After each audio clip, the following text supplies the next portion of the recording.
Massive news in the world of MMA. What you are seeing on screen right now is not AI generated. This is real life. Alexander Volkanovski is going to headline UFC 314 against Diego Lopes for the undisputed featherweight title. Get close, I don't think you heard me properly. Volkanovski is going to be taking on Diego Lopes, not for the interim featherweight title, no. The undisputed featherweight title. Which means Ilia Topuria is officially moving up to 155. Dana White did say this, that as soon as the first punch is thrown in this fight right here between Volkanovski and Diego Lopes, Ilia Topuria will officially be stripped of his featherweight title. There's a lot going on with that scenario with Topuria. That deserves its own video, so that will be coming out either tomorrow or the next day. This video is going to consist of just UFC 314 because, yo, Dana, you need to phone me, boy. Because the UFC London scenario with Bilal and JDM, that's a separate video that's coming out tonight. Be prepared for that. Let's start off with this one right here. Diego Lopes versus Volkanovski. There was rumours of this. Obviously, the main one was Volkanovski was meant to be taking on Topuria for the undisputed in their rematch. Let me fix the camera. As we can see now, this isn't the case. This isn't going to happen. Topuria is moving up. I really like this matchup now. Look, a lot of people won't be saying this, and I'm glad we are getting this matchup because this is definitely the fight that I prefer to see, personally. But there is no denying, Movsar arguably deserves it more than Diego Lopes. Huh? If we're just being honest, although, like I said, I much prefer this matchup. I am so glad this is the main event and not Movsar. This is a really interesting one. Now, Volkanovski obviously is coming off 2 back-to-back KO defeats where he was KO'd by Islam Makhachev and Ilia Topuria. Volkanovski has since taken a year off, which is needed, really was needed for the guy. Obviously, he took that short notice fight against Islam Makhachev, got head kick KO'd, and then came back very quickly to face the devastating puncher that is Ilia Topuria, and again got knocked out cold. Meanwhile, Diego Lopes has been rising through the featherweight rankings rapidly. This guy is coming off a big win over Brian Ortega. It did go to the decision. If Diego Lopes didn't follow up with that uppercut left hook, he probably would have knocked out Brian Ortega. The guy hit Brian Ortega that hard, that many times. He knocked Ortega out and then re-woke him back up. That's the type of power that Diego Lopes possesses. And this is what makes this fight so interesting because Volkanovski is getting up there in age. Now, he is definitely on the back half of his career. Diego Lopes is just hitting his prime. The momentum is with Diego Lopes in this matchup. A lot of people are wondering, does Volkanovski, is his chin going to be able to handle the power of Diego Lopes, who is a big puncher? Is Volkanovski now chinny, coming off 2 back-to-back KO defeats? Why does Volkanovski look like a fucking carton of milk here? Why is bro fat? Bruh. The UFC have done this guy dirty. But back to this matchup. It's 5 rounds as well. Obviously, it's for the title. 5 rounds makes me favour Volkanovski so much more. Now, there is a high chance that Diego Lopes, he is a big puncher, a big finisher. And we don't know how Volkanovski's chin is going to be. So if Diego Lopes is going to win this matchup, he's going to stop Volkanovski and he's going to stop him in the first 2 rounds.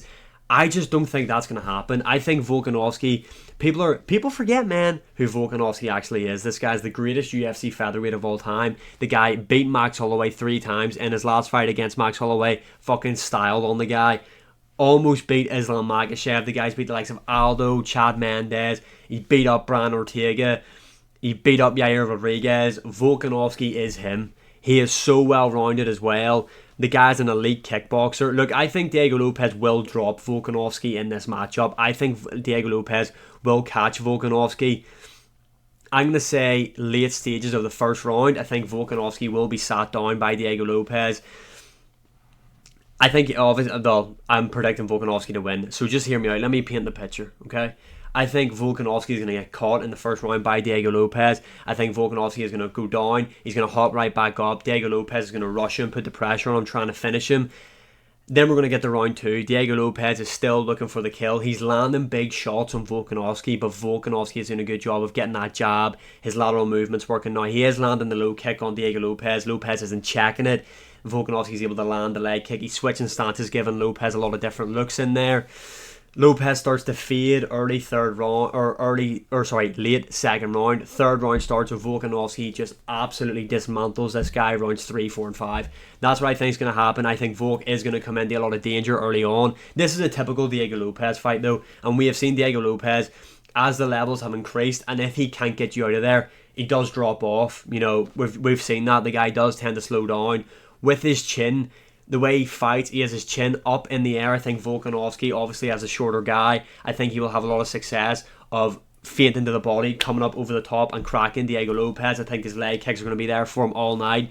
Diego Lopes is obviously a very dangerous grappler. I think Volkanovski, though, will do a really good job. If the grappling is implemented, I think Volkanovski will be the one to initiate the takedowns, in my opinion, and I think he will do a much better job on the ground than what a lot of people will maybe predict going into this matchup. Diego Lopes is dangerous on the mat, though. Very, very dangerous. But I think Volkanovski has always been very defensively sound on the mat, outside of the couple of iffy moments in the Brand Ortega fight. But outside of that, the guy has looked spot on in there on the mat, even in there with the likes of Islam Makhachev. Look, I think a lot of people are forgetting on Volkanovski who the guy is. I think we are going to get a y'all must have forgot performance from Volkanovski in there.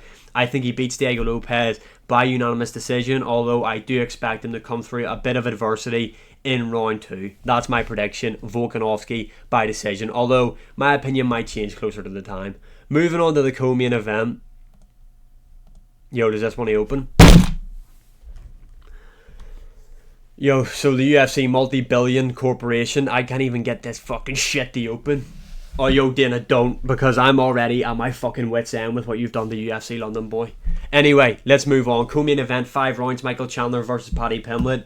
Look, this right here is the fight to make, let's be honest. Michael Chandler doesn't deserve all these high-profile fights he gets in, although this is a high-profile fight for him, yes. But this is one that makes sense. Paddy Pimblett is a big name, a big rising contender in the UFC's lightweight division. He deserves this jump up. This is going to be interesting. Part of me thinks Michael Chandler might beat him. I fucking hate that I'm saying that. I really do. Bruh. I hate that I'm picking Michael Chandler. Am I picking Michael Chandler? I don't know. This is a big jump up in competition for Paddy Pimblett. But Michael Chandler looked so shit in his last fight. But that was Charles Oliveira. Like, is Paddy Pimblett going to be able to out-grapple Michael Chandler in terms of taking him down the way Oliveira was? No. Paddy Pimblett does leave his chin in the air. He does have a granite chin, though. Michael Chandler hits like a fucking boss. This is difficult. This one. But this is definitely the correct matchup to make. Paddy Pimblett, Michael Chandler, 2 big names. This is a jump up in competition for Paddy Pimblett. Michael Chandler has got unlimited fucking big fights. It's time for him to now let a prospect potentially build their name off him. Not that Paddy Pimblett needs to build his name off Michael Chandler. He's arguably a bigger star than what Michael Chandler is. But you know what I mean in terms of building himself up the rankings to get closer to the title shot. I'm going to say Paddy Pimblett wins this because I want to speak that out into existence. But this is a difficult one to pick. It really, really is. And if you've seen the channel before, I'm an active Michael Chandler hater. We're going to switch on over to here because the UFC, again, multi-billion corporation, are yet to update their website that they've got Yair Rodriguez versus Patricio Pitbull on that card. Pitbull finally making his return, I was about to say. Finally making it to the UFC. The Bellator GOAT. The guy's got some big wins over the likes of Michael Chandler, AJ McKee. He's a former 2-division world champion over in Bellator. But this guy is 37 years of age now. I was actually there for Patricio Pitbull's last fight. He did come through a bit of adversity in there. He got the stoppage. Pitbull's best days are behind him, in my opinion. This right here is a tough matchup. Now, Patricio Pitbull is like 36-7, I think. He's got 12 wins by KO, 12 wins by submission. The guy is very well rounded. Yair Rodriguez is dangerous, even though I hate the way he's ranked number 5 in the UFC, and I don't understand how the fuck they've given this guy this ranking. I am glad that Pitbull is getting put in. He's getting thrown into the deep end because, like I said, the guy's 37 years of age. He doesn't have long left. He is a big name. Say he beats Yair Rodriguez, and say whoever wins the featherweight title match, there you go. You've got, well, Movsar obviously deserves it over him, but then you've got the next guy, Patricio Pitbull. You know what I mean? It's there. The loser can face Pitbull. You know what I mean? The guy's a big name. He deserves this. He has proven in other organizations.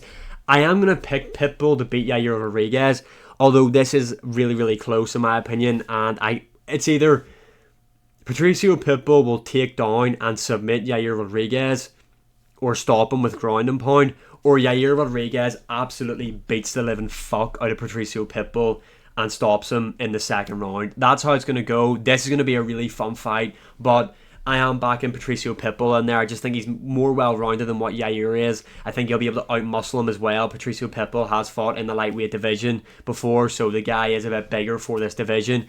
I am predicting him to stop Yair Rodriguez.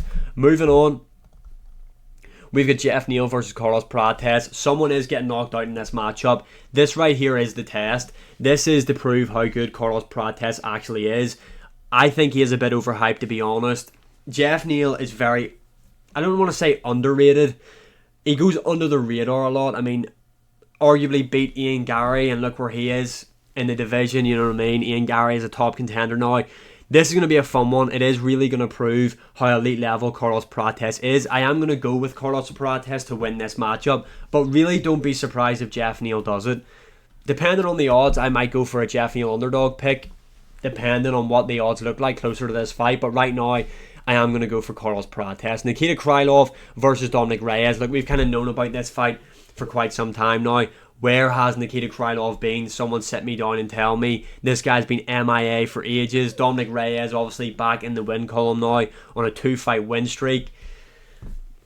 Dominic Reyes with momentum is dangerous. I mean, look at what this guy done on his run to John Jones. Look at what he done to John Jones. I mean, let's not forget who this guy is. But let's not also forget this guy was KO'd by Ryan Spann. Bruh. But Nikita Krylov has been inactive for so long now, and that does play a factor. We've seen it time and time again. I'm going to go Dominic Reyes to get the win here. I really am. I think his activity is going to help him. The momentum he's on, I think he's going to be a lot more confident now. He's not going to be scared about the fact that when someone farts near his chin, he gets knocked out. You know what I mean? I think the confidence is going to be there. I'm going to go Dominic Reyes. Then you've got a couple other fights. You've got Jim Miller versus Chase Hooper. Gilbert Burns versus Michael Morales has been moved off this card. You've got Dan Ige versus Sean Woodson. I'm really looking forward to this one. Sean Woodson coming off a big KO win. He deserves this jump up in competition. This will be a fun one. Dan Ige coming off that loss to Lerone Murphy, I believe. Yes, that was at UFC 308. Jim Miller, Chase Hooper, going to be a fun one. Darren Elkins is back. UFC 314 is a great card. Absolutely stacked from top to bottom in my opinion. Can't wait for the main event. Looking forward to the co-main event. The feature fight, I'm really excited to see Patricio Pitbull in there in the UFC finally after all these years. You've got Carlos Prates in there. This is a fun card. Now stay tuned for my later on video tonight because, yeah, I'm hurting for what's happened to UFC London. Like, share, subscribe. Let me know your opinions on this card in the comments below, and I will see you again in the next one.